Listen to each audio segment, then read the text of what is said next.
Come one, come all. You are now listening to the Ox Podcast. Every week, Monday night, hosted by Stilo and Max. Roll yourself up some potent, pour yourself a drink, get yourself comfortable. We finna chill.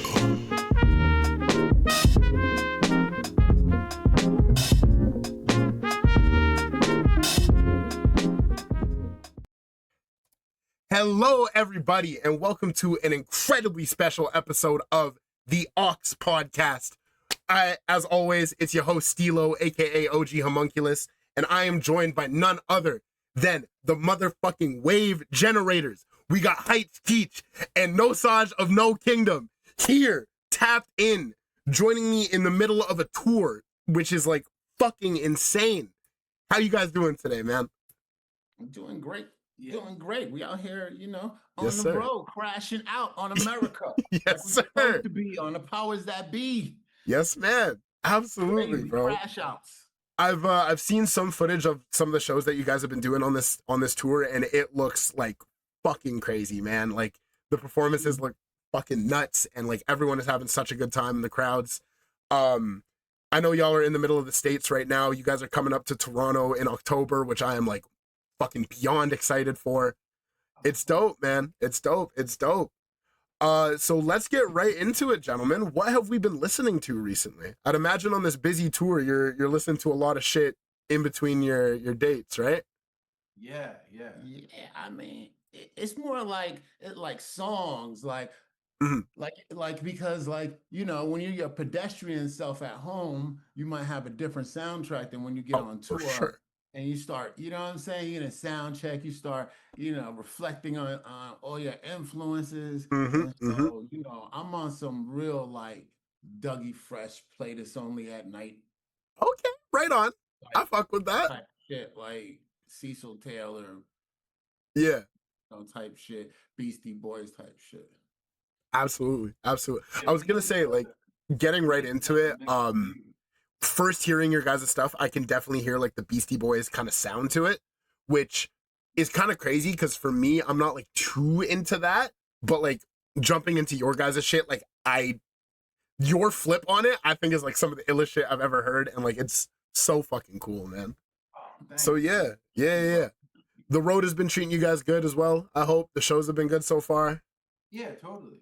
Yeah, dude. The shows are great. I mean, we have interesting, I guess I have to use the word fan base, where like whoever comes out, when they come out, they come out. Like, like it's not about who's not there, it's about who's there. Who is there? Yeah. We have a party, and it's a clash. It's a lot of sound combinations coming at you at one time. So if you choose to be there, we're very grateful. Yeah, absolutely. And for anyone, like, I will have the link to like the tickets and shit. For anyone who can catch you guys on the road, for anyone listening to this podcast, I encourage you guys to go out and see this fucking perform, because like it's nuts, dude. From what I've seen, I haven't even seen y'all live yet, and I know it's like some energy shit, like some Super Saiyan 2 fucking like yeah. It's sick, man. So for some of my listeners, I know not everyone is familiar with you. I guess give yourself a brief introduction of who you are, the shit that you're on, the influence, the sound that you guys kind of navigate in, kind of like a crash course to who the wave generators are, I guess. Better let the birthday boy go first. Oh yeah, wait. Oh, I just saw that. Dude, happy birthday. Holy shit. Man. Tomorrow. Say again, sorry? And it's his birthday tomorrow. Oh shit, right on. Okay, happy early birthday, brother. It's a wave generator birthday. Yeah, It's absolutely. literally a wave generator birthday. Holy shit, man. Oh, I feel like a dickhead. I was gonna open the call with happy birthday, but man. Yeah, for sure. More life to you, my friend. More life. Many blessings. Yeah. But I feel like we maybe did our first mini show, and when I say mini show, we did like 3 songs or something. Yeah. Like 2.5 years ago, I'd say. That was at Darko the Super's show. Yeah. And then we we've been cooking up the idea for a while. Just like specifically, I feel like what we started with was let's make something that's not like a pandemic era Mhm, long mhm. distance kind of project, even if it was long distance at times. Yeah, Like yeah. let's make something that's like made to be like a touring band, you know, and that's kind of like how what our Mhm. outlook was from the beginning. And we put out After the End. Yeah. That was our first record last Crazy year. fucking album, dude. Oh, thank you, man. Yeah. Bunker. And then whoa. And then Runaway with a Wild and a Rare One. Mm-hmm. Mm-hmm. Just that's our second album, and that just came out. Yeah. And first of all, like the debut was like fucking bananas. And then going like I worked my way backwards a little bit. Like Runaway with a Wild and Rare One was the That first was, exposure that I not to had. cut you off, but that was one of the album titles. Sing Fucking it. Banana. Really, yeah? Yeah, that was like that was one of the rolling albums. Like, Yeah. that's I'm always like this fucking banana. Like, you know what I'm saying? Like, Yes, dude. Yeah, like, and that's how I want absolutely. people to feel. Because like, it's making me. I've been talking about this album within like my circles a lot, and the way I describe it is fucking bananas. Because like, Right. yeah. Oh, that's perfect, then. Right on, dude. Yeah, Mhm. yeah, that's awesome. I guess it has been like about a month, 2 months of Runaway with a Wild and Rare One being out. How do you guys feel about the reception so far? Like, what have you been hearing? I know in the circles that I navigate in, it is like fucking critically acclaimed. Everyone is like super high on it that has heard it. How do you guys feel about the release? How do we feel now that it's out off your guys' chest? All of that shit. No. I mean, it's there's so many different answers to that. I mean, because the real answer is, once we get the final mixes back from Steel Tip Dove, Yes. that's the icing on the cake. Absolutely. Then for the public to hear it is another step, but we've already done what we need to do. So the reception, I'm surprised and not surprised. Like, it's great, but I know it's great. Absolutely. That's why we put it out for you. Yeah. So but what's really, really cool is, and what we talked about is how we kind of like wanted to shift a lot of the conversation of hip hop or indie hip hop away from the players and more to the score. And yeah.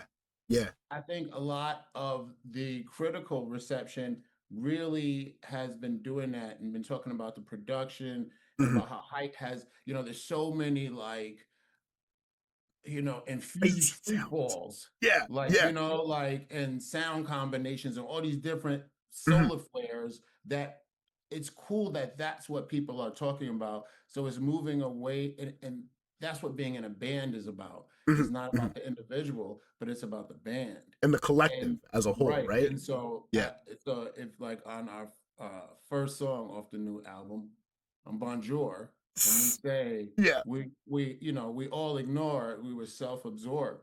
Like, everyone's so self-absorbed, and sometimes you have to take a step back, from yourself. Yeah. And so, and I think that's what being in a band, it's almost like a weird magnetic field you have being in a band, because it's a selfless being. And so when you take the ego out of it and you have forward momentum, you just really just trying to serve, the bonkers fucking shit. The sound, the culture, like the time and to shake, you know what I'm saying? To shake people. And going on tour the first time, we were like, okay, the concept, yes, with this, we have proof of concept. This works. Now let's lean in even more. Absolutely. And then absolutely. Hype was like, with the production, I'm gonna lean in even more. Yeah. And so it's great because, even personally, like when I'm on stage, I'm always hearing things in different small combinations of the sounds that I can't, I don't hear on my headphones, or I didn't hear recording. And so to me, that is what it's all about. Absolutely. And you feel that with the music too, like especially like Bonjour being the first song of yours that like I sat down and listened to. off the gate, it just like fucking punches you in the chest. Just like, we're here, we're generating waves. Like, wave generators is the perfect name for you guys, because it's like you're bringing the energy and you're bringing that shit, and it's just like so fucking cool, man. Yeah. And it's like unhinged, like intention. Yeah. Like it's Yeah. intention and conviction. Mhm. So the trust factor of the listener is there because you have intentional ideas. Like you Yeah. can, you know what I mean? So it's like, oh, I trust them. I'm ready to go on this ride with them because I could tell, you know, from every inch of it, like you said, when it opens, when you Yeah. the vocabulary, the tone, everything, you're like, I Mhm. trust you guys. And that's, to me, those are my favorite records. Those are my Absolutely. favorite albums. Absolutely. Because I'm gonna find something in me, a Yeah. different sound combination in myself, a different dance move, a different Exactly. shape. You know what I mean? Like, so, you know. It's wild, man. It's so cool. Cause like it's one of those ones, like I'm really into, obviously, just like all kinds of music. The amount of times I've been to a show or like some random shit that I haven't really heard of, and then like you can get so immersed into it like right away, you know? And you guys build such like a cool world on this album where like off rip, yes, it's chaotic, but I know every little piece of it is intentional, where the listener, they're gonna tap in, and then they're like, all right, I'm giving it to you guys, take me on this ride. And then you're just fucking going, you know? Like So the great LL Cool J mhm. once told the okay, Fat Joe, melody is king. Melody is king. Yeah, absolutely, man. Absolutely. And like, what a fucking thing as well, because like the melodies on the album and like the production is like Keech, you went fucking crazy, man. Because like, to my understanding, you are like the predominant, if not the only producer on this thing, right? Other than, of course, the mixing from Sort of, but I mean, there's definitely beats like Breakout. I feel like Mhm. that's us together. Yeah. Like Yeah. that's a lot of his samples that he brought in. Okay, And right like, on. like there's some. I feel like we did this on the first album too. Like he does a lot of stuff with Serato, Mhm, and mhm. that's what program it is. Mhm. Yeah, Shout but out he'll just DJ. be like playing clips like live into my computer, and then we're like reworking those. Mm. But yeah, I do. Yeah, I'm kind of the primary producer. Okay, Yeah. right on. We're jumping all across my road. I don't know. Oh, yeah. I love it. That begs the question as well. Like, yes, this sounds a lot like your guys' like solo work. Like going back to like the No Kingdom records and like Keech, all of your shit that I've heard. It's definitely something within that soundscape that you both operate in, but it's its own independent, like you can tell like it's like a fucking Dragon Ball Z fusion dance almost. And Yeah. in terms of like the creative process, you guys working together, does it feel a lot different from how you guys worked solo, or like Nosaj, how you were working with like Sebastian back in the day on the No Kingdom records? Like, is that process kind of similar, or has Wave Generators been like a new unique thing to you guys? I think it feels like it's just a continuation of my own personal music journey, Mhm, mhm, right? So when everything that I bring to Wave Generators is, you know, all of that stuff and all of my life and all the things, mhm, but because it's our second record, with the first record, it's kind of like your firstborn who has like this magnetic field around it. mhm, And mhm, now the second record is either adding to that magnetic field or piercing that magnetic field, mhm, right? mhm. So because the ingredients that made that first record, you know, will still be there, but who you are in your personal journey as a musician and as a forward thinking musician, your creative process is Yeah. going this way. So it's definitely interesting. I think with this album, which made it so much fun, is that we have so many different like you may start with tracks, but Mhm, then we just had different sound combinations. So sometimes you may be making a song, and then you're mhm. making another song, but the first half of the verse of this song and the Yeah. other bridge of this song come, and then these weird combinations that you couldn't even predict. Yeah. because you had no preconceived idea of them, create something, a new wave for us. And I think that is what kind of happened on this record. There's a lot Yeah. of like Yeah. weird sound combinations that he did where it's just like, this is uh this is all this, there's no template. I don't have a template for this. Mhm, mhm. I don't know how to feel about Dark Maggots. Like, Yeah. you know what I'm Oh, saying? really? Yeah. That's one of my Because favorites off the album. yeah, yeah, it is my favorite too. But no, Yeah. but like it's kind of like that's why I enjoy it so much. Okay. You know, Yeah. because I was like, this is new to me. Right, Mhm, right. mhm. These are new sounds to me because the sounds that we incorporated together came now is something completely new. It's not Yeah. just like Yeah. layering. Now it's taking a whole different level It's like of like a cut and paste jambalaya of William S. just. Burroughs. Yeah, it's like cutting and pasting, you know, Mhm. your own sounds Yeah. for some of Yeah. the songs. And when you get the right combination, It's it can fucking trigger magic, dude. something. Yeah, it can trigger something inside of you that you've never felt before. Yeah. Because Yeah. those vibrations haven't touched your magnetic field. If that Absolutely. doesn't sound too hippie-ish. I get that on Beyond Beyond a lot because that song, like off rip, like the hook, like Keech, you're going like beyond, like it invokes some shit in you, and then Elucid comes in, and like I think like Elucid was such a perfect feature. I always say that he raps like, T-shirt. oh, that's hard as fuck, actually. Right on. Oh, that's sick, actually. I always say like Elucid kind of raps like a shaman of some kind, where he invokes like that spirit and that like, and like he fits like a glove on this because that's what you guys are doing as well. Like there's an almost like, as weird as it sounds, like ritualistic kind of sound to it. Like especially on the end of Beyond Beyond as well, where like Nosaj, you're fucking like invoking the old gods, and like the sounds that's canvassed over is just so like so fucking cool. For all my listeners of this podcast who haven't listened to this album yet, you guys need to tap the fuck in, bro. Like Run Away with a Wild and Rare One, genuinely off rip, this is one of my favorite releases this year. I can't get enough of it, man. And like it's so cool that you guys have like so much work to go through, because like I'll listen to the album, like I don't want to just glaze you guys. We've had this interview like in the works for some time now.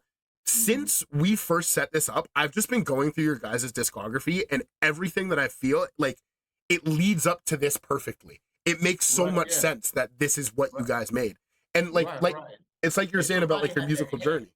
Like the ancestors, somebody like led us together to be, and I think to make this, but this album, like the first one, yes, I love it to death. But I just feel like this album, this when I listen to it, I'm like, oh God, like everything led to this moment. Yeah. Like every single thing led to this moment. So absolutely. And you hear that shit, man. Like it's so, it's just so fucking cool, man. Like it's such a sick sound. And it's like, we were talking a little bit before about like the Beastie Boys kind of influence, but like, yes, you can hear that, but you guys do such a sick flip on it that it feels like so unbelievably unique and like nothing I've ever heard before. And like it's, oh man, this is literally just gonna be an hour of me like fucking glazing you guys. Like, yeah. I guess one of the big questions I was curious about, like obviously you both are like titans in terms of your discographies. How did you two meet, and how did Wave Generators start? Because you were saying earlier that this started like in the pandemic era. Yeah. Word. Yeah, like, okay. Well, yeah, I think even us. So again, shout out to our man Darko. He put us on a song together, and that was, and I had heard him and Darko before, and I was like, what? Like, Nosaj is somebody that somebody knows how to get a hold of, like, yeah. And I was really blown away by that. And then Darko put us all on a song, like without us knowing who's on the song. Oh shit! Okay, right on. And the song called "Cruisin'," and that was our first, mini collab. But then me and I Alive did a project called "Necessary People." Yes. That's it's like me and Ilage beats all different MCs Mhm, mhm. and Shout out to ILI. yeah. Right on. And Nosaj gets on the track "Purple Tears from God," and That's a crazy that was our title. first time really like intentionally working on something. That's my mother's favorite song. Right on. That's Probably your awesome. least favorite, you said? No, that's her favorite song. Oh, right His on. mother- Okay. His My Yeah. mom, mother loves that song. She's That's like, awesome. if I come to your show, are you gonna do Purple Tears from God? I was like, Ah, no, I'm actually not. That's you. Yeah, I'm just like, yeah, I just didn't think it was, I don't see it as my song. I was like, Mom, that's not really my song. That's like, I was on a hook. But she's like, I don't care. I just like that song. Would you make a special exception just for her if she showed up to a show? Yeah, now I have to because For sure, for sure. Yeah, that's what's up, man. That's what's up. Oh, that is crazy, dude. That is such a crazy story. And I'm assuming, like, I haven't listened to that Darko project. Like, this was around pandemic era as well, you were saying, or a little bit before? was it before?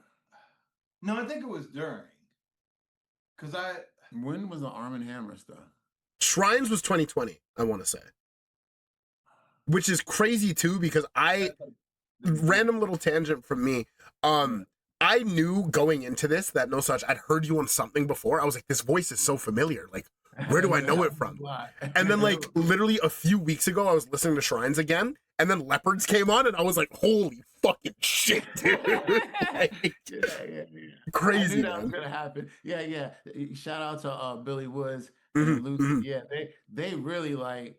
I mean, they infused me back into the indie hip hop scene. Yeah, just with yeah. features, and I wasn't so familiar with everyone.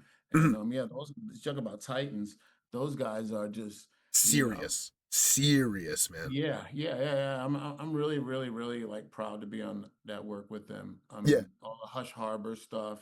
Yeah. Anytime Luz is my boy. Now I just moved, so we're in the same neighborhood too. So Oh, it's right like, on.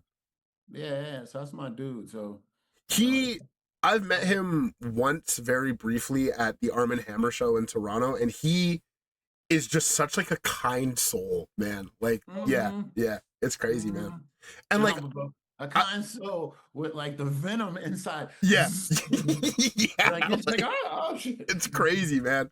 Because like I was reading, I think it was by BK Mag. There was an interview that I think both of you did, but it was mainly focusing on you, Nosaj, where you were saying like, for a while you were on like a big hiatus from music, and it wasn't until Woods reached out to you for that feature on Leopards that's kind of what got you back into making music. And then that led to the 2023 project with Steel Tip Dove as well, if I'm not mistaken, right? And like, right, yeah. It was kind of like that. Like it was. I had put out my official like comeback joint was Last Man Standing, and Modern Man. oh Because shit, okay, yeah, those are my, and I came back with my Clark Kent, my name, Jason Furlow. yeah, As MC say, I came back with my government. yeah. Although my mother issued me that, so I don't know if I want it. But yeah, I came back with those, and it was kind of like in my mind, I was like, okay, if there was a Netflix special about an aging psychedelic avant-garde rapper who's gonna make a comeback, what would the soundtrack be? Yeah, And right on. that's when I made those songs. And they were cool, but they were, I think, a little too laid back for me where I was. And there was this whisper in my ear saying, "Put me in, coach. I'm ready to play." And that was Nosaj. Nosaj was like, "This Jason Furlow shit is cute. Well, I'm trying to get up in the game, coach. Let me in. Let me in." And really like let fucking loose, eh? Yeah. Let me in. And then once I did that, it was on. And it was Elucid who hit me up because somebody introduced him to New Kingdom, and he was like, "I can't believe I never heard this." But then again, it must have been the right time because and they were recording at Still Tip Dub studio, and it was just me and Still Tip Dub, and we finished theirs in like 45 minutes. and Mhm. we still had some time on the clock.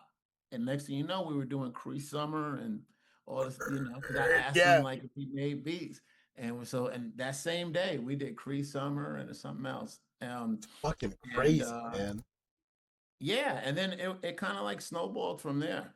Mhm. Like, Mhm. and then it was just, I like looked up and was like, wow, this is a crazy scene. Just the indie hip hop scene alone has so many different roads. Yeah. And Yeah. Keech is the whole time I was, doing, raising my children, doing the thing. Mhm. Keech was paving one of those roads. Yeah. And Yeah.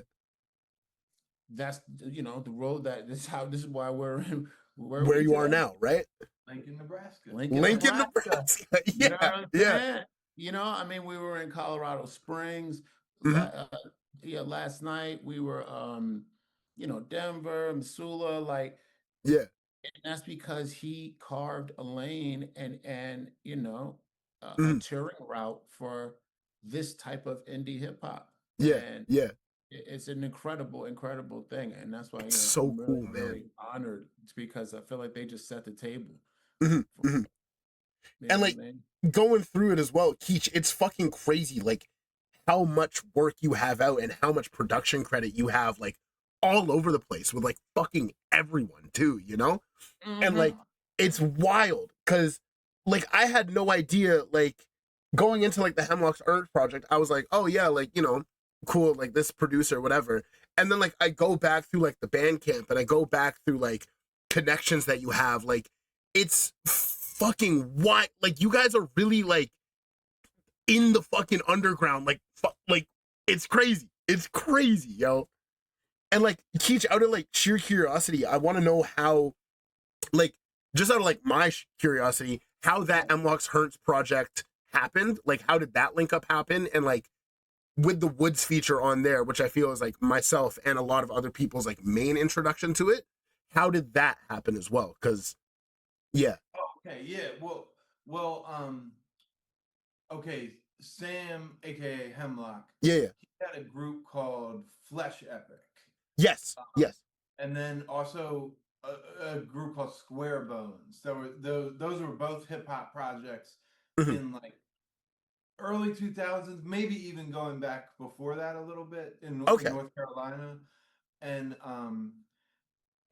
when I first met them, and there was also a previous band to Future Islands. I know if you, yeah, with Samuel T. Herring, right? Right. Sam is Hemlock.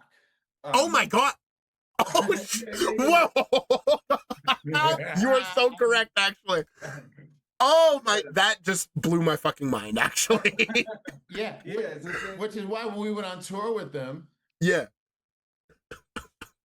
there were so many women on our tour. I was like, "What's going on?" Because I wasn't like up on everything, but I was like, "Why are there so many women just in the front?" Oh yeah. I was like, and then like after like the third show, I was like, oh, I see. Yeah, they didn't even care. They didn't care about what he was doing.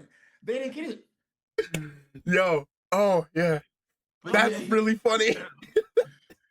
He is like, a very handsome guy. Like, yeah. Damn. But Oh, yeah, that's too funny.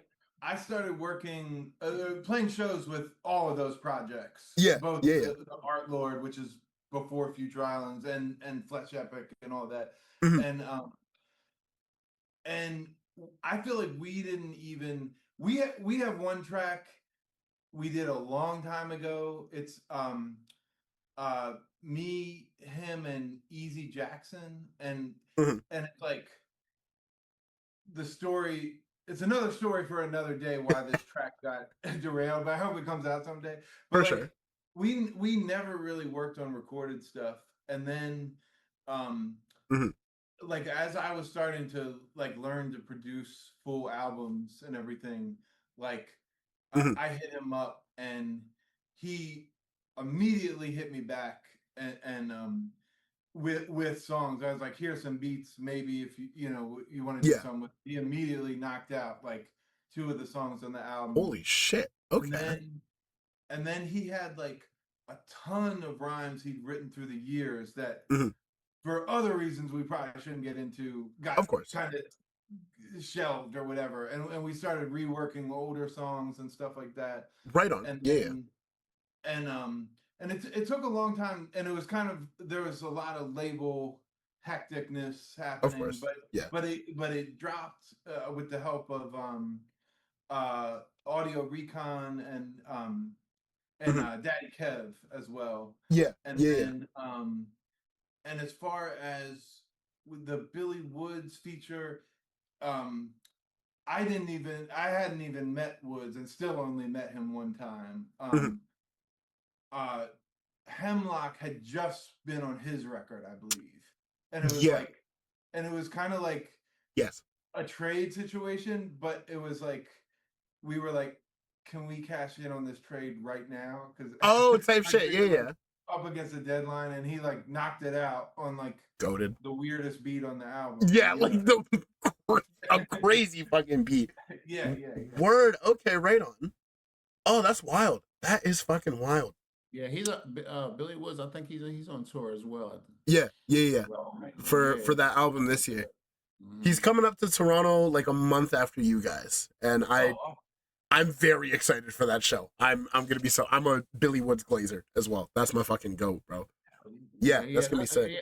I mean, that's another thing about like being in wave generators as opposed to being solo. Like, you don't feel like you're in any type of competition or race with other people, and it kind of like invites you actually to be on the bill with those people. Because you have something different, but is a very indie hip hop thing.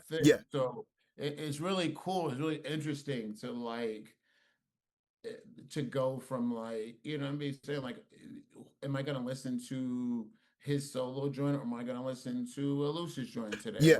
Or as to go like, I'm listening to a Lucid and the Wave Generators today. Absolutely. Like, you know what I mean? Like, I don't know. For me as a listener, that's kind of like how my brain works. Like, it's more of like the collaborative and like the more like community tight knit shit, right? Where who do I have bandwidth and time to listen to today?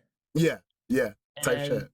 And the way that it's marketed and the way that hip hop is, you know, you think of it as solo and band. Yeah. So am I going to listen to two solo artists on the way to the store? I mean, I listen to it. I hate to cut you short. Zoom is doing the thing where it's about to end this meeting. So right after that, I'll literally just make another link and just like DM it to you guys like right away, because I'm not paying for Zoom. Fuck those guys. Exactly. Fuck them. So give me like 2 minutes and I will make another meeting. Should I just press like leave? And then See you again in a second. Okay, cool. Exactly. Cool. Dope. See you guys in like 2 minutes again. Yeah. All right. Sick. Bada boom. I run a very, very professional joint, in case you guys couldn't tell. A very professional operation here. Yeah. I still feel like this light is crazy. Oh yeah, now it's still crazy. It's kind of heavenly though. I fuck with it. You fuck with it? It's a very like ethereal kind of aura, you know? Yeah, because if you sit here, then it'll come like a little bit. Sometimes it'll be like, it's like a halo. I'm into it. Shit. Yeah. Okay.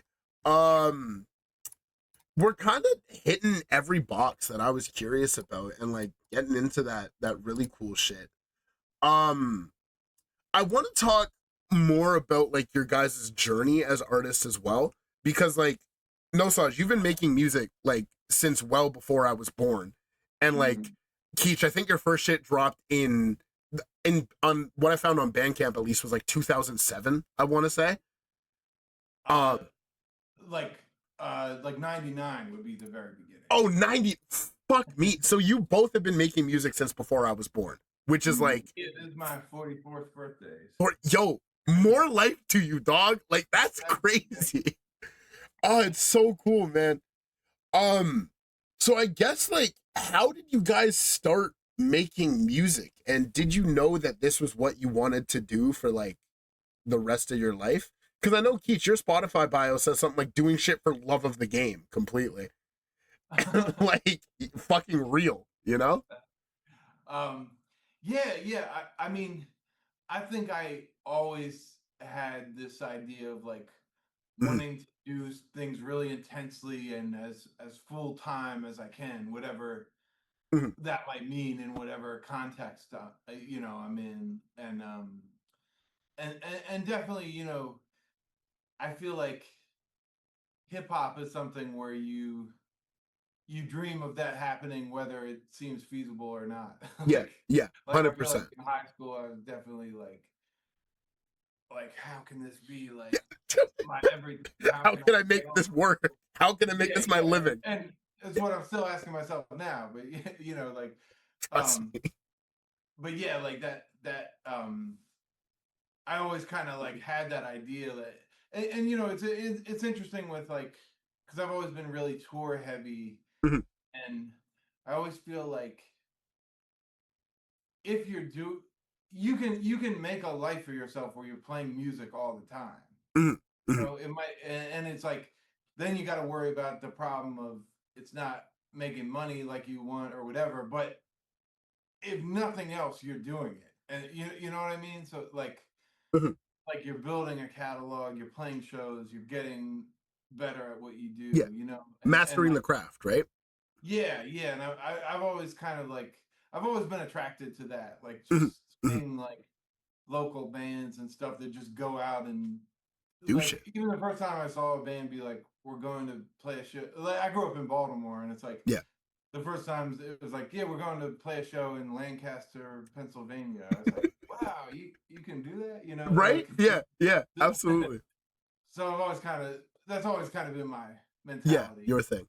Because even hearing that Wave Generator started as like a band slash idea that like you guys are mainly taking for the road, that makes a Right. lot of sense. That it is something that you guys are just trying to like just go out and fucking play and like put that Yeah. shit out into the world.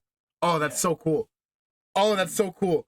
You guys are so fucking cool, man. Like, yeah, that's awesome. That's awesome. So it really is just a love of the game for you, like yeah, real life. That's fucking incredible, dude. That's fucking incredible. Right on. And like Nosaj outed like 87 was when New Kingdom first formed, according to Wikipedia, right? Well, no, the 87 is when we first met. Oh, okay, right on, right on. We met working at the infamous Canal Jeans on in New York City, Uh-huh. and it wasn't until I don't know when the first New Kingdom record came out, like 93, I think. 93. Yeah. So, and I totally wasn't trying to be a musician. I was we got fired from our jobs, and we were just it Mhm. was rob a bank or get a record contract, because it seemed like Type at shit, that yeah. time everybody and their mother was getting record contracts. And I Mhm. was like, yeah, I used to rap in the sixth grade. and, Yeah, yeah. and Sebastian's just like, I mean, yeah, I listened to, you know, whatever punk rock shit he was listening to. He Yeah, was listening yeah. to Cube, and he was listening to it's a ton of shit. And then it was just that music was looking for me. Mhm. So Mhm. then during the process of the New Kingdom and going on tour, that's when I found like, oh, this is okay, this is something. And then when the second record came out in '98, Mhm. I was I was like, okay, yeah, this is This is it. because I started feeling it from the stage. I was like, oh, okay.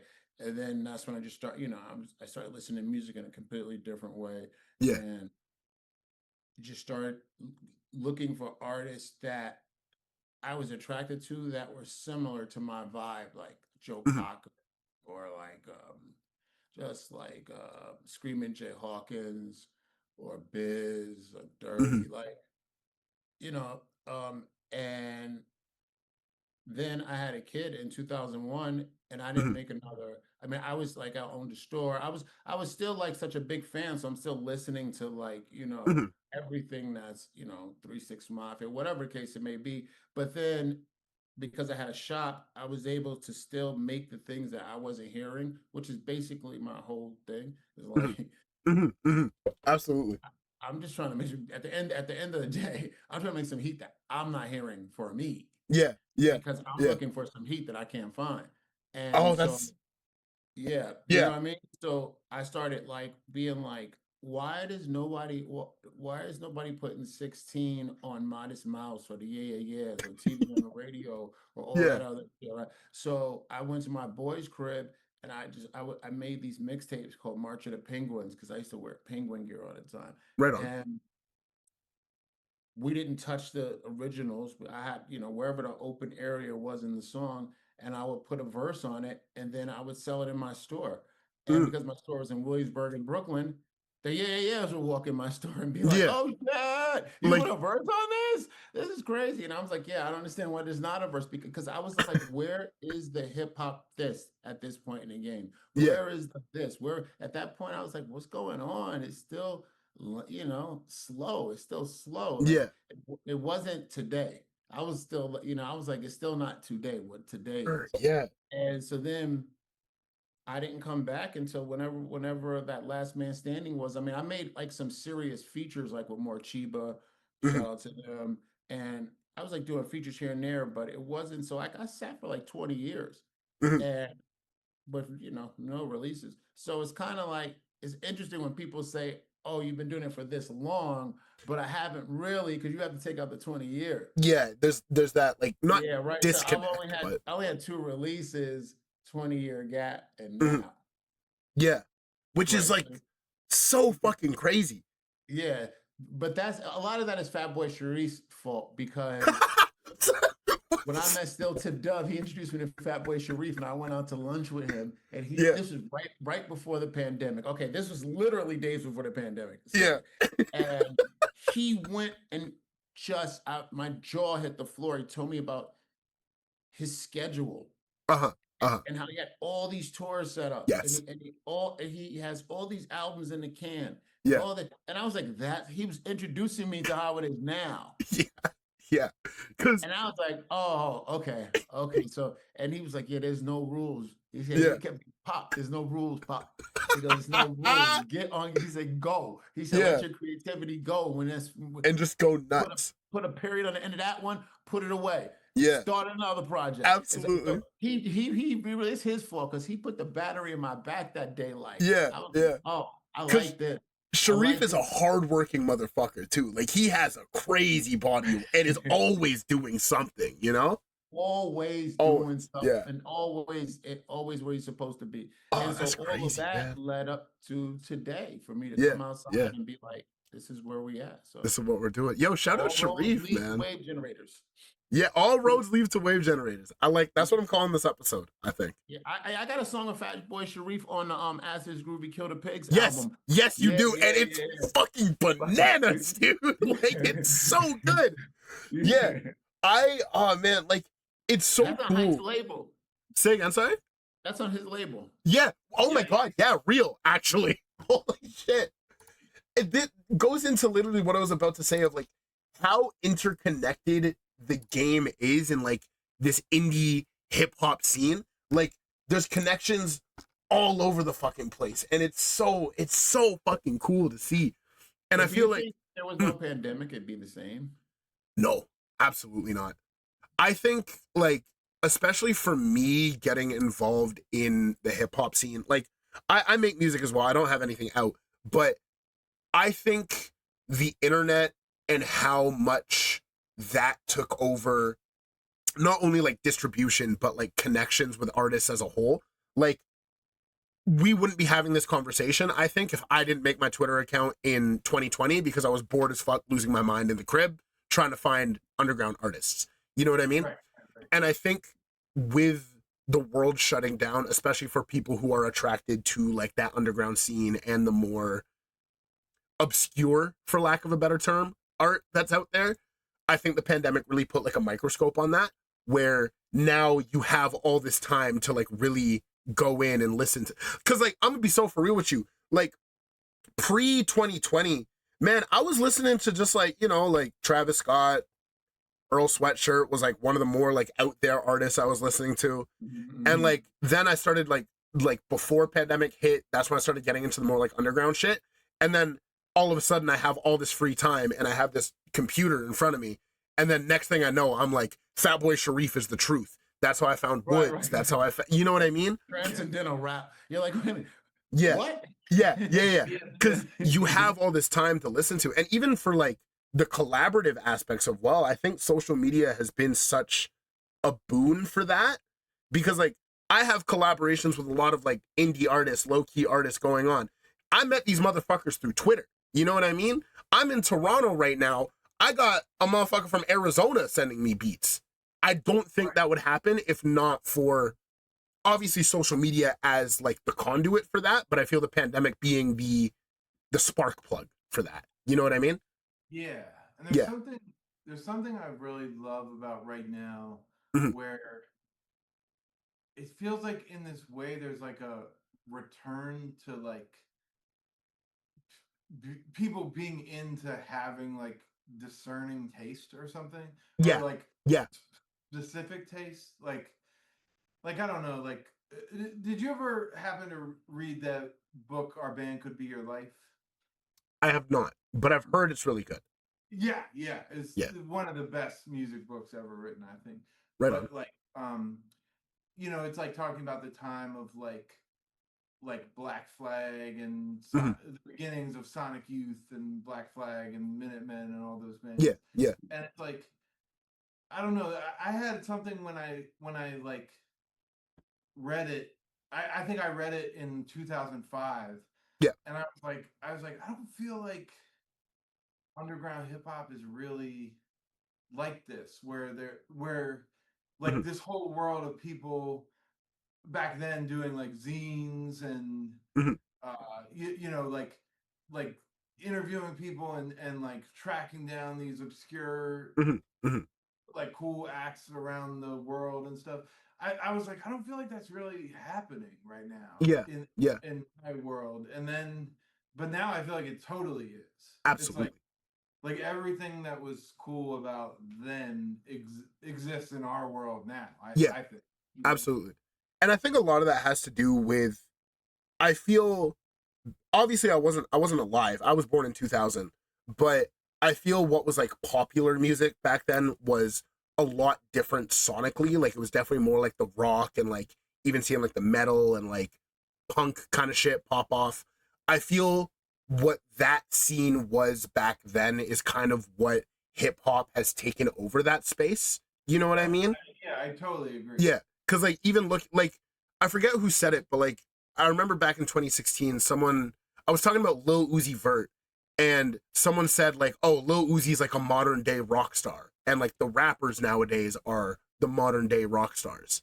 So I feel by extension, like the underground rappers are kind of that same shit, like the local scenes that people need to get into, and like the shit that's really going on in the underground, you know? And like that's what I find so cool about this. Like even me just starting this little podcast that I'm doing, like I'm hearing of artists that I've never heard of before who are making some of like the craziest shit I've ever heard before, you know? Right.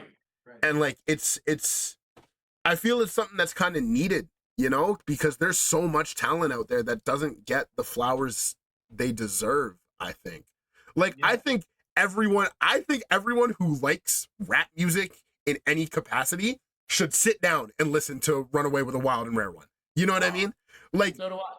Yeah, you know, like, because we're rappers. Like, you know what I'm saying? Like, exactly. if you like bars, if you like energy, like, man. Like MC know, like other MCs know. So it's like it's very interesting when you're not dealing like with a condition. Like if like Nas was to hear our record, he'd come and be like, "Oh yeah, that shit was dope." Yeah, absolutely.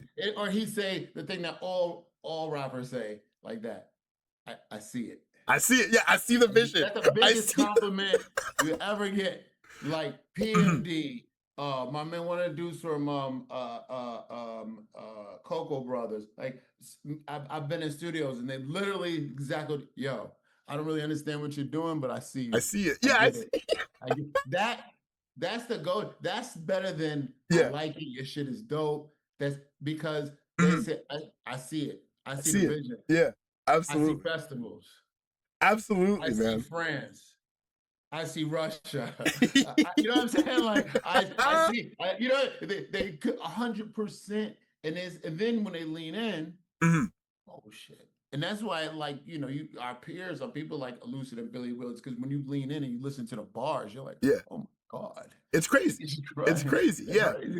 Because like this is, in the same way that I feel that like Elucid or Wood, like Elucid fits like a glove onto this record, and I feel if you put Woods onto it, if you put Sharif onto it, if you put bro, if we got Shrapnel on your production, Keech, I would lose my fucking mind because that like it all works together. And in the same way, like Sean Wizard. Oh yeah, that was the Zilla Rocca. And yeah, that tape was sick. That tape was so fucking sick. Yeah.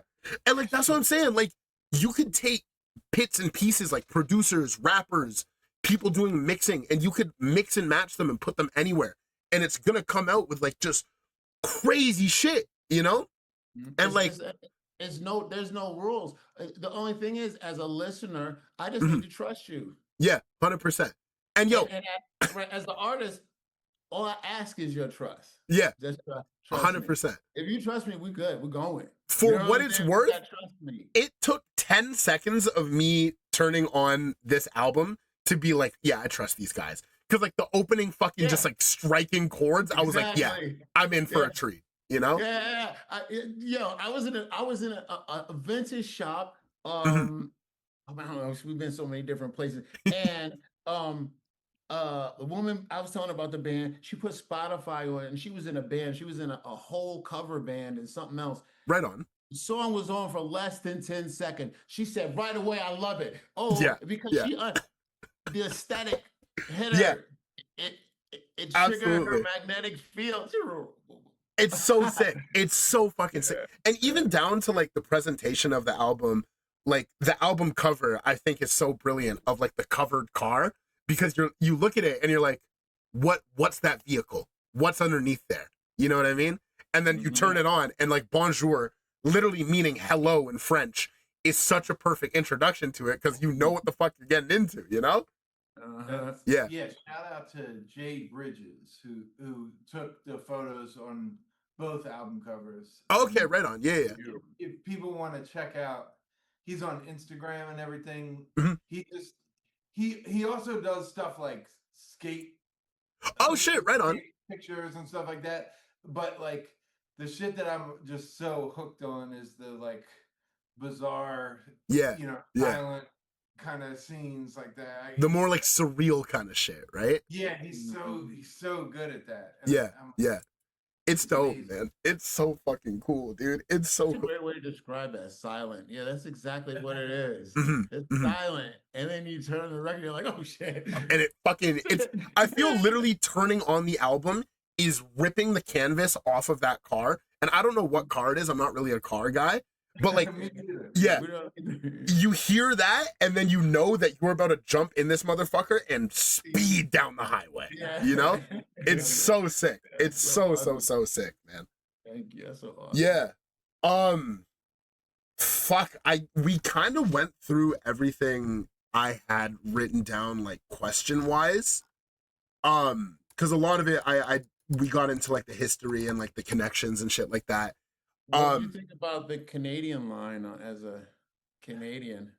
Oh fuck! Remind me what song that's off of? That's off of Guys and Girls, right? Yeah. Oh, what do you say? Okay. Oh my god! And it was. I just want to have to say before you remember, or before I throw it out there. Yeah. It was written way before the current socio-economic climate. Yeah, it was written a minute ago. Yeah. So it says Canada ain't taking my citizenship. They signed. Yeah, they hit me with they signed me with a.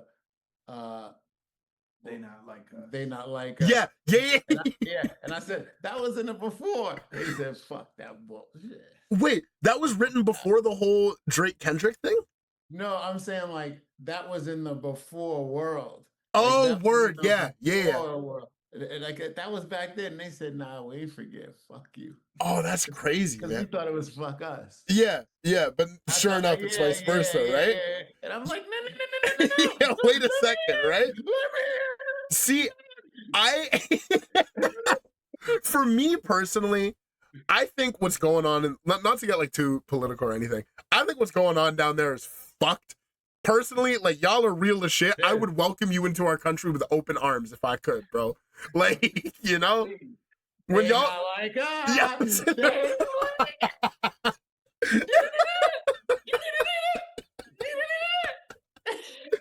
Yo, that's too funny. That's fucking surreal, actually, because like I feel that's pretty on the nose too. Like, all things considered, like you hear that and you're like, oh, that immediately makes me think of 51st state shit. You know what I mean? Yeah. Yeah. Where we are right now, trying to run up in them. Before everybody was like, Canada. Yeah. Yeah, please. Yeah, we get an unfair rep, man. I like the. You on the other side. Yeah. Actually, Kendrick. Have you guys been up here before? Huh? Have you guys been? I have family in Canada. So Okay, right on. A bunch of times. Yeah. So shit, bro. Y'all are welcome here with open arms, man. We gonna get you maple syrup and igloos and shit. We got you, bro. Please. For sure. Fuck, man. I guess this conversation kind of makes me think as well with how, like, I know obviously you took like a 20-year hiatus making music, but from being people who were active in like the 90s and that music scene compared to what's going on now, how has that felt? Like, that 20-year jump being in a completely different scene, and Keech, you consistently working through all the way there. Like, I feel kind of jaded saying that the scene is fucked right now, like, especially with, DSPs and Spotify literally funding tools of war with our pennies and shit. But like, how do y'all feel about the scene now? And like, how do you feel about what it means to be a musician in today's day and age? That's a kind of broad question, but you know what I mean? Yeah, I mean, I feel really excited. Like, all that stuff aside, agreed that like it's not great that the Spotify guy is like yeah, on his bullshit, building these high tech weapons to kill people and stuff. But like, I don't know. I feel like from a place almost where, like, specifically being like from the suburbs and like coming in and doing stuff and like it's almost like I feel like I played in a lot of environments where like rap was almost thought of as like a joke art form or something. Word, okay. Like, yeah. Like, and it was like I felt like really like it was really hard to like distinguish what you're doing from like just like a goof or something, like, and like back then, and like to be taken seriously as an artist and as someone right. Yeah, not like I got like a beret on or something, but just like just like we're this is a real thing that's going on, and and like what Nosaj was saying earlier, it's like maybe or maybe not I helped carve some paths, but a million people all carved different paths, and we're all kind of like going around them all together, and that's like that's fucking incredible. So cool to see, like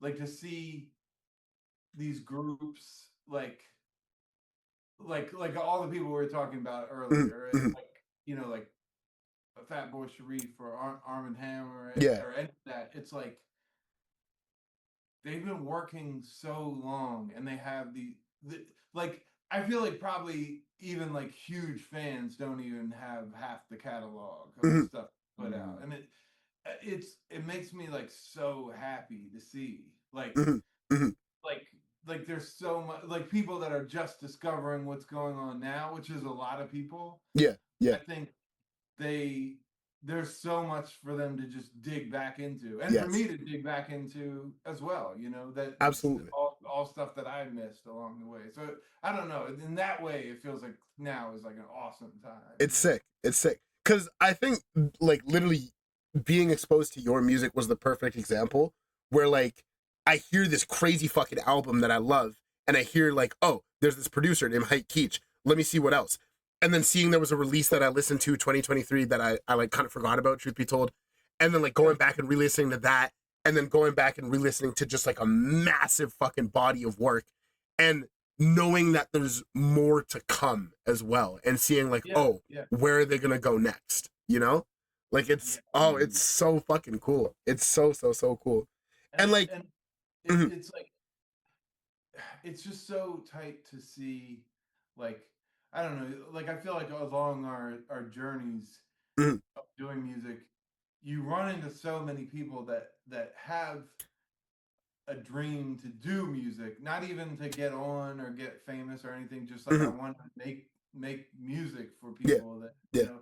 And so many times shit just gets derailed for one reason or another. Like 100%. something happens in your personal life or whatever, and I've been trying to drop an album since 2016, bro. Like, but like even after dropping an album, it's like it's hard to even just stay around, and you see people get kind of like pushed off to the side. And I don't know. I'm just so happy to see that there's other people that are like that have like stuck with it and get in some ways like appreciated. You know? 100%. I feel we've been talking about him a lot, but I feel Woods is the perfect testament to that, because like he has albums back from like 2001 and shit, and then like going back, and then like I think History Will Absolve Me was like 2011, and then he's still making music now. And like Woods is fucking crazy, because like the shit from back then is like just as good as the shit now, and like you guys are just as crazy because the shit from back then is like just as good as the shit now. It's like, but it's like a different, it's just sick. It's so fucking cool. And I feel that's like a real testament to like the artists that are doing it right now. Because I feel you can kind of tell when people are like, for lack of a better term, like part of the grift, where like I feel you see that a lot in like more like the trappy kind of side of things, where you hear an artist make like one song, whatever, and like no shade to them, they're still doing their thing, but you can tell like they make one song, it blows up on TikTok, they put it on streaming, it gets 1 million hits, they collect their residuals, and they're not really doing it out of authenticity and love for the game. They're rather doing it for the more commercialized aspect, which I think is kind of where I get a little jaded with the music industry, because it's rare to find artists who are doing it for the sake of making art, you know? And of course, like Rap Ferreira said, no more starving artists. Like, of course, all the artists need to be paid, but like, there's a real difference between people who are making it for a check and people who are making it for like a love of the game. You know what I mean? Right. And like, that's what I love so much about this like indie underground scene, that, you know, like all the names that we were mentioning as well, because like you can tell there's a real authentic love for the game, you know? It's sick. It's really, really cool. And like, that's why I love your guys' shit so much, because it just oozes authenticity, you know? It's it's sick. I feel like even like listening to you say that, I feel like personally, I came in as looking for the big grift, because like I said, when me and Sebastian started, it was literally our conversation. We're gonna rob a bank or start a fucking rap. It wasn't even start a rap group. It was get a record deal. But the rap came later. That's why I say music was looking for me, because I was trying for the big grift, but when I opened my mouth and my brain opened its creativity, that's not what came out. And so I'm just happy that like, even with the technology and even with like, you know, the powers, you know, that be Spotify, we're able, or whoever, say like a group like us, we're not so caught up on, oh, well, you know, we're not gonna make that much money for Spotify. But what Spotify will do for us is, when you hear our song, or I tell you about the song or whatever, oh shit, let me go look on Spotify. Okay. But you're right in front of me. Now you're gonna buy the album, and you're not buying it for pennies, you're buying it for $30.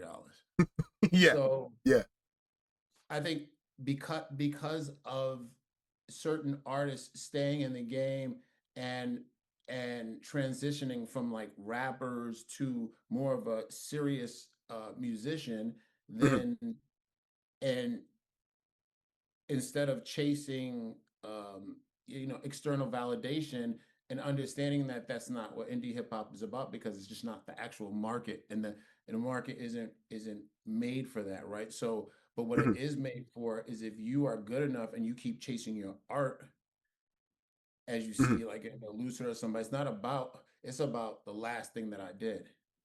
My favorite song right now is the demo that I have for my new solo album. Type shit. Oh, we have some solo. Okay, right. That's what I'm listening. You know what I'm saying? Because that's what you're chasing. What haven't I? Right. So, and in that you have now created this catalog. Yeah. And so when I come back to it after 20 years, and in that you have created a conversation of the adult hip hop artist as musician. Yeah. You know what I'm saying? 100%. And as a working musician, because they are not the old school artists who go to Vegas and do the old school hits, but they are the artists who are getting $30 per album at the table, right? Yeah. So 100%. if you think about the business model of it all, like indie hip hop is in a really, really, really good place because people stayed on the course and got better at learning how to put this music out, and also at their craft. And if you continue at your craft, then you're going to create a community, and that's absolutely. And that's what is here, is a community. So now we have, okay, I'm a fan, but I want to be part of the community. I'm going to be a promoter. I'm going to be a podcaster. I'm going to do this.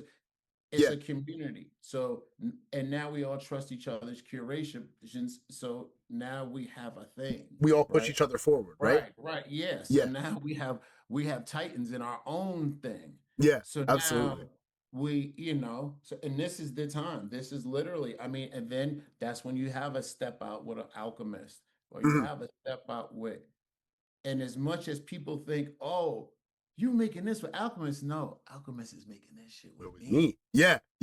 100%, man. 100%. Coming to the source. It's sick, dude. It's coming to the source of what you sample. Yeah.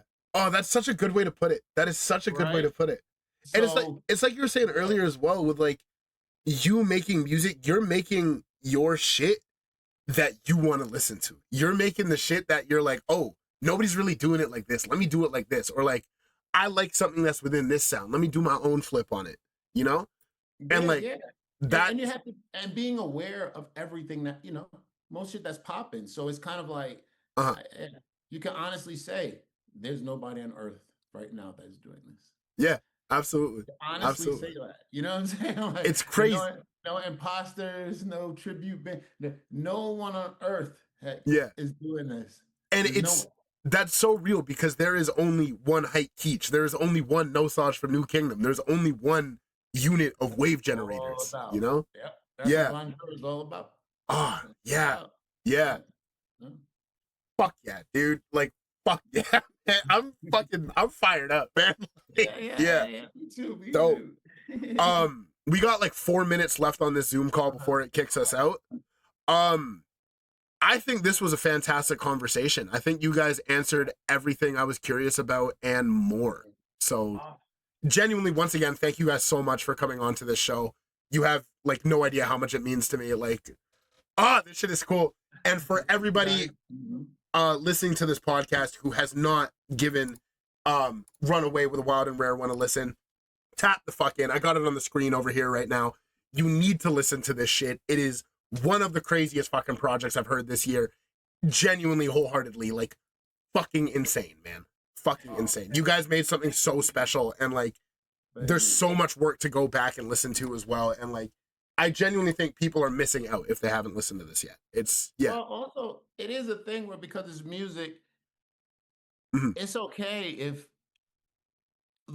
you don't hear it this year or next year or the year after that. That's not what we made it for. So it's out there now. So it's like you said, like when you listen to New Kingdom, or you listen, it's out there now. We made it. So Yeah, yeah, and we're proud of it. So hopefully one day your ears will catch it. absolutely. You know what I mean? But if you're in a wave, but if you're part of the wave in terms of this thing that we all do, Mhm. whether Fuck it's in, bro. indie hip hop or indie rock or surf rock, you should listen to our group. You know what I Yeah. mean? And that's why we stop people.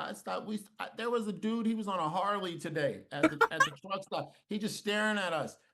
I was like, hey, what's up? Next thing you know, he's like, wave generators. Okay, I'm checking on Spotify. I was like, yeah, you Type really shit. like it. I know you, because I know you're gonna like it. Like Yeah. anybody. Oh, that's incredible, You man. have a heart. Yeah, you're gonna like. Yeah. That's the thing. You have a soul. You're gonna like the music. You know? Yeah. Yeah. If you, but a deaf awesome, person will man. like the vibration. Shit. Mhm. I think we're gonna have to make one more meeting just to like wrap things up. But like, Oh, all right. we still have like 2.5 minutes. I just want to say, like, for everyone, you guys have a lot of tour dates coming up. I have a lot of listeners based in Toronto. I believe it's October 16th that you guys are in Toronto. Yeah. Mhm. So everyone listening to this, I better fucking see your ass at that show. I will drag you out personally. I know where a lot of you motherfuckers live. Like, you guys have a bunch of other tour dates going on. Like, you're in fucking somewhere Arkansas right now. Lincoln, yeah. Nebraska. Nebraska. Detroit. Yeah, after Lincoln is where we at? Wait, should we save this for the next one? Or are we yeah. running out? Yeah, let's save it. Let's save it. Actually, Okay, I'll end this nice. one now, and then I'll start a next one. All right, Here, cool. give me like 1 sec. Sure. Boom, bam. Once again, guys, can you tell that I run a very professional operation? Fuck Zoom. All my niggas hate Zoom. Oh my god, bro. Let me open up my. I'm just gonna keep this shit recording, bro. I don't give a fuck, bro. This shit. Shout out wave generators, bro. I'm telling y'all, man. Y'all gotta tap the fuck in, bro. It is like genuinely one of the craziest albums I've heard this year. This is so scuffed. This is the most scuffed shit I've ever done in my life. Last one. No, thank you guys. Yeah. I look fucking crazy, right? Hold on, let me do like one of they got me looking like motherfucking Papula Duplex in this bitch. There we go. Perfect. Yeah. So yeah, like we were saying, you guys have a bunch of tour dates coming up. Yeah. For everyone on the road, go and see the wave generators. I know y'all motherfuckers just go out one night, go have some fun, go make some waves. That's right. Yeah. We're doing like still going through the Midwest right now, and then we're calling it our record release party, even though the record's been out. But for some time that's now. That's gonna be October 4th at Secret Pour in Brooklyn. Oh And shit! Right on. We're doing like New England with Brzezowski. Yeah. And then these Canadian dates. It's like Toronto and London, Ontario. Yeah. You guys are going to London, which is crazy to me. We Yeah. went down the first record. Oh, right on. Yeah. Kingston. Oh, Kingston. Kingston. Yeah. Same fucking shit. If I'm being honest with you, bro. It's rural Ontario. Mhm. They get down though. Them motherfuckers get down. I've had many a story of crazy nights in London, Ontario. We had a great at the last show. Wherever we were, it was dope. Believe it or not, I've played Kingston, Ontario, maybe like 30 times. Holy shit! Right on. See, I've just had like a lot of people from my Cold Rhymes label, Yeah. and my man B Rich that I've worked with a lot. They all are out of there, you know. Word. Okay. Yeah. I don't want to dox him on air, but I have a feeling you might know one of my friends, because I have a friend living in Kingston who is. We'll talk a little bit after I'm done recording, because oh, that's wild, man. Yeah, it's a rare and wild one. We're running away with a wild and rare one. Like it's yeah. I think we're pretty much good. I don't think there's anything else that I really wanted to ask about. I sat down with two fucking legends. It's crazy. Like, the fact that I'm able to do this is so nuts. And genuinely, like, you guys are in the middle of a tour. Thank you so much for taking the time to sit down with me. Like, that shit means the world to me. And like, you guys have such good energy too. Like Nosaj, I can tell if me and you were to sit down with like a spliff, like we would have some something. You know what I mean? Because that's what it's about. I don't really talk about my spirituality too much on the air or anything, but I think we have a very similar outlook to life, and yeah, it's just really cool seeing this shit and seeing like everyone in this underground on this similar wave, you know, and like these waves are being generated. And that is just such a fucking perfect name for you guys and the shit that you guys are doing. Aquarius. It's it's the age of Aquarius, bro.